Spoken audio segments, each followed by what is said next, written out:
Hi అండి, welcome back to my channel. ఈరోజైతే మంచి హెల్దీ లడ్డు చూపిస్తున్నా అండి. నూనె కానీ నెయ్యి కానీ షుగర్ కానీ లేకుండా ఇలా చేసుకోవచ్చండి, మంచి హెల్దీవి. Welcome back to my channel అండి. ఈశ్వరి క్రియేషన్స్ ఫర్ ఆల్ అండి. దీనికైతే మనకి ముందుగా పల్లీలు కావాలండి. పల్లీల్లో రిచ్ విటమిన్స్, మినరల్స్, కార్బోహైడ్రేట్స్ చాలా మంచి మినరల్స్ అయితే దొరుకుతాయండి. ఈ పల్లీలను అయితే షుగర్ ఉన్న వాళ్ళు నైట్ నానబెట్టుకొని పొద్దున్నే వాటిని పచ్చిగా తిన్నారనుకోండి, షుగర్ కంట్రోల్ అవుతుంది. తర్వాత డైట్ ఫాలో అయ్యే వాళ్ళు, కొలెస్ట్రాల్ తగ్గాలనుకున్న వాళ్ళకి కూడా ఇవి చాలా మంచిగా ఉపయోగపడతాయండి. ఇప్పుడు ఈ పల్లీలను అయితే మంచి రోస్టెడ్గా వేయించుకుందామండి. ఇలా వేయించుకోవటం వలన మనం చేసుకునే లడ్డూలు మంచి రుచిగా ఉంటాయి. వీటిని అయితే వేయించేసి ఇలా పక్కన పెట్టుకుందాము. చూసారు కదండి, చల్లారనివ్వాలి. ఈ లోపల నెక్స్ట్ వచ్చేసి మనం నువ్వులు తీసుకుందామండి. నువ్వులు కూడా చాలా మంచి హెల్త్ బెనిఫిట్స్ ఉన్నాయండి. నువ్వులు తినటం వలన గుండెపోటు రాదండి, గుండె జబ్బులు రాకుండా ఉంటాయి. బీపీలు, షుగర్లు ఉన్నవాళ్ళు కనుక ఇవి రెండు తిన్నారంటే చాలా మంచిదండి. బీపీ ఉన్నవాళ్ళు రాత్రి నువ్వులు నానేసుకొని పొద్దున్నే తిన్నారనుకోండి, బీపీ కంట్రోల్ అవుతుందండి. ఈ నువ్వులు కూడా లైట్ దోరగా వేయించుకుందాము, మరీ ఎరుపుగా వేయించుకోవద్దండి. ఇలా వేయించుకొని ఈ రెండు చల్లారనిద్దామండి. ఈ లోపల పల్లీలకైతే సగం పొట్టు తీసేసుకుందాము, సగం ఉంచుకుందామండి. ఇలా ఉంచుకోవటం వలన పొట్టులో కూడా మంచిగా విటమిన్స్ అన్నీ ఉంటాయి కదండి, అవన్నీ మన ఒంటికి పడతాయి. తర్వాత మిక్సీ జార్ తీసుకొని ఫస్ట్ అయితే నువ్వులు వేసేసుకుందామండి. నువ్వులు బాగా నలగకూడదు, అందుకని ఫస్ట్ నువ్వులు వేసుకొని, నువ్వులు తర్వాత దాంట్లోకి పీనట్స్ కూడా వేసేసుకుందామండి. ఈ రెండు కలిపి చేసుకునే లడ్డు పిల్లలే కాదండి, పెద్దవాళ్ళు కూడా తినచ్చండి.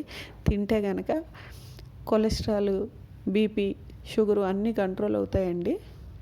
హెల్దీ కూడానండి, డైజెషన్కే కాదు ఒంటి ఆరోగ్యానికి కూడా. రోజుకొక లడ్డు తిన్నారనుకోండి, పొద్దున్న ఒకటి సాయంత్రం ఒకటి, మంచి హెల్త్ బెనిఫిట్స్ అన్నీ ఒంటికి పడతాయండి. జీడిపప్పులు, బాదాములతో పని లేదు మనకి.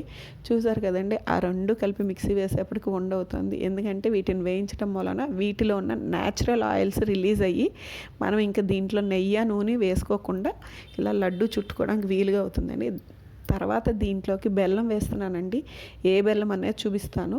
బెల్లం వేయటం వలన ఈ రెండింటితో పాటు బెల్లానికి కూడా డైజెషన్ గుణం ఎక్కువ ఉంటుందండి. మీకు తెలుసో లేదో, అన్నం తిన్న తర్వాత చిన్న బెల్లం ముక్క తింటే మనకి జీర్ణశక్తి పెరుగుతుందండి. అందుకని ఈ రెండింటితో పాటు బెల్లం వేసి ఇలా ఉండ చుట్టుకున్నాం అనుకోండి, చూడండి ఈజీగా వండ అయిపోతుంది. షుగర్కి బదులు మనం బెల్లం వేసుకుంటే కాల్షియం కూడా ఉంటుందండి. తర్వాత నెక్స్ట్ దీంట్లోకి లైట్గా సాల్ట్ వేస్తున్నానండి. ఈ సాల్ట్ వేయటం వలన ఈ లడ్డూలకి ఇంకా మంచి రుచి వస్తుందండి. చూసారు కదండి, అవన్నీ వేసాక ఇలా లడ్డూలుగా చేసేసుకుంటామండి. చూసారు కదండి, ఆ లడ్డూకి నెయ్యి, నూనె వేయకుండానే అవి నిగనగలాడుతూ ఉన్నాయి చూడటానికి. ఇవి గనక రోజు పెద్దవాళ్ళు, పిల్లలు తిన్నారనుకోండి, ఎదిగే పిల్లలు, ఆడపిల్లలకి, మగపిల్లలకి బోన్ స్ట్రెంగ్త్ని పెంచుతుందండి. చూసారు కదండి, ఇలా అయిపోయిన తర్వాత దీంట్లోకి నేను ఇప్పుడు చూపిస్తున్నానండి బెల్లం. పాత బెల్లం, తాటి బెల్లం తీసుకోండి. దీనివల్ల వెన్ను, బోను మంచిగా పనిచేస్తాయండి. అందుకని వెన్ను గట్టి పడుతుంది పిల్లలలో. అప్పుడు ఎక్కువగా మోకాళ్ళు అరిగిపోవడం, వెన్ను నొప్పులు రావడం జరగకుండా ఉంటాయండి. నా ఛానల్ కనుక ఫస్ట్ టైం చూస్తున్నట్టయితే సబ్స్క్రైబ్ చేసుకొని లైక్ చేసి షేర్ చేయండి. చూసారు కదండి, లడ్డూలు రెడీ అయిపోయాయి. వీటిని డబ్బాలో వేస్తాను చూడండి, ఒక్కటి కూడా స్ప్లిట్ అవ్వకుండా గట్టిగా ఉంటాయి. మన శరీరం కూడా ఇలాగే తయారవుతుందండి. అందుకని ఈ లడ్డూలు చేసుకుని తిన్నామనుకోండి, చాలా మంచిదండి. థ్యాంక్ యూ ఫర్ వాచింగ్ అండి.